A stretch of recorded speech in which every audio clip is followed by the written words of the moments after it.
It started as a quiet evening. I was lounging on the couch, catching up on a show, when I heard a sudden, heart stopping crash from the kitchen. My first thought, a burglar. My second, Max, my mischievous cat, was up to no good again. Grabbing a broom as my weapon of choice, I crept toward the kitchen, bracing myself for the worst. When I flipped on the light, there he was, Max, sitting amidst the shattered remains of my grandmother's vase. His wide, innocent eyes looked up at me as if to say, "What? This is a perfectly normal place for me to sit." Oh, Max, I groaned, stepping carefully over the shards. He didn't even flinch. Instead, he flicked his tail, hopped down from the counter, and strutted away like the feline king of chaos. I sighed and began picking up the pieces, thinking that maybe the worst was over. Oh, how wrong I was. As I cleaned up, I heard another suspicious sound, this time from the living room.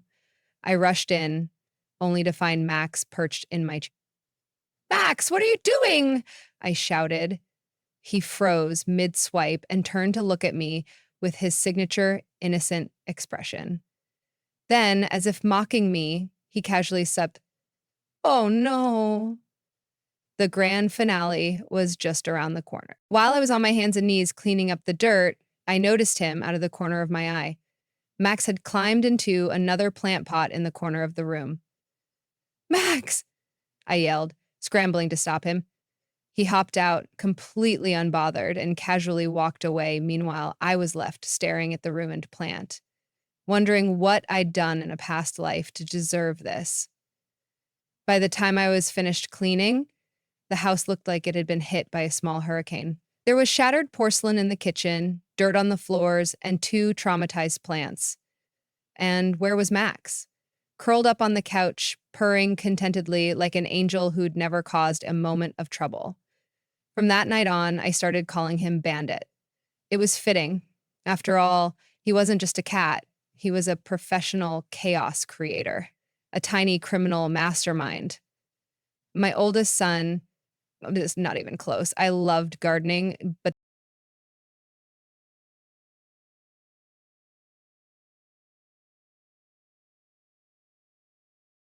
it all started when I found a raccoon outside my house one rainy evening. He was drenched, shivering, and looking up at me with those big, round eyes that practically screamed, "Help me!" My heart melted on the spot. Against all logic, I decided to take him in. I told myself it was temporary, just until the storm passed. Um, at first, everything seemed fine. I dried him off with a towel, gave him a little bowl of water, and even found some snacks that he eagerly devoured. I named him Rocky because, well, every raccoon deserves a cool name. He was surprisingly calm that first night, curling up in a corner like the perfect house guest. But Rocky's true personality emerged the next day. I woke up to find my living room in shambles. Pillows were scattered across the floor, the curtains were partially torn down, and the trash can had been expertly tipped over, its contents strewn everywhere. In the middle of it all sat Rocky, munching on a potato chip like he was king of the jungle.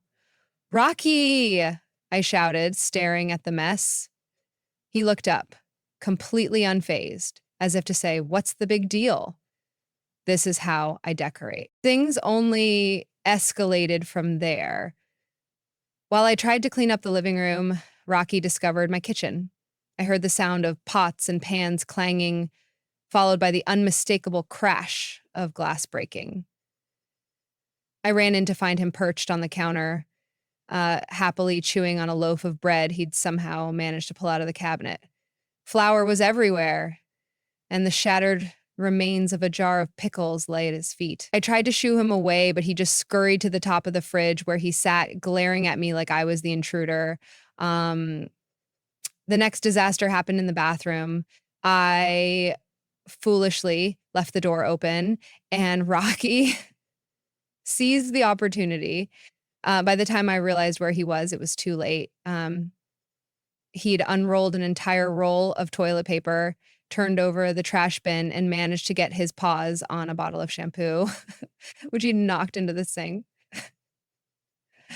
The raccoon equivalent of a bubble bath was underway. Despite the chaos, I couldn't help but laugh.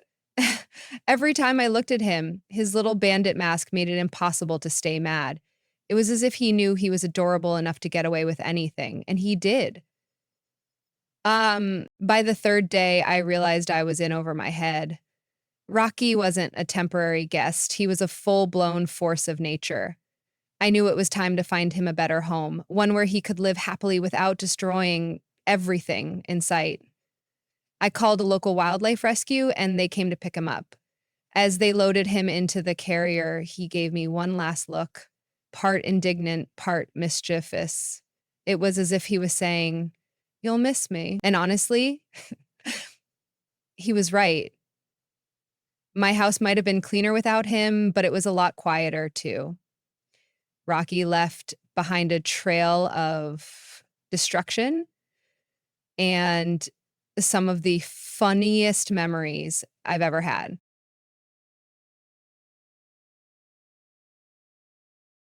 It started as an innocent idea, adopting a rescue dog to give it a loving home. When we went to the shelter, there was this medium-sized dog with shaggy fur and a wagging tail. The staff called him Buddy. Um, he seemed sweet enough. He clicked my hand and wagged his tail enthusiastically. We took him home thinking we'd just found the perfect addition to our family. Buddy's true nature revealed itself within 24 hours. The first sign of trouble came that evening when my sister tried to feed him. As she placed the bowl down, Buddy growled, a low, menacing sound that made the hair on the back of my neck stand up. She backed away, and we laughed nervously, chalking it up to him being nervous in a new home. But then, later that night, he lunged at my brother when he tried to pet him. The next few weeks turned into a nightmare. Buddy had a habit of growling at anyone who came too close, snapping at hands, and barking at every movement. Walking past him felt like navigating a minefield. He even cornered my mom in the kitchen once, snarling as if she'd insulted his ancestors. We tried everything, training, treats, even a dog behaviorist. Nothing worked. Buddy was like a furry little demon, and the house became a war zone. The worst moment came when I tried to take away a chewed up shoe he'd claimed as his. He growled, and before I could react, he lunged at my hand. His teeth sank in, and I yanked my hand back in pain. But Buddy wasn't done. He lunged again, snapping at my fingers. This time, I wasn't quick enough. I screamed as he bit down hard, and when he finally let go, my finger was bleeding badly, part of it mangled beyond recognition. We rushed to the ER, where the doctor confirmed that I'd lost the tip of my finger. That was the breaking point. We couldn't keep Buddy anymore, not for our safety or his. We contacted the shelter and explained everything. They took him back, admitting they'd seen some of the same behavior before, but hadn't disclosed it to us. Hesitantly, they still have a scar and a missing fingertip as a reminder of Buddy. Um, but the experience taught me an important lesson. Not every animal can be saved, and sometimes it's best to leave it to the professionals. The next time I adopt a pet, I'll be much more cautious. Mm.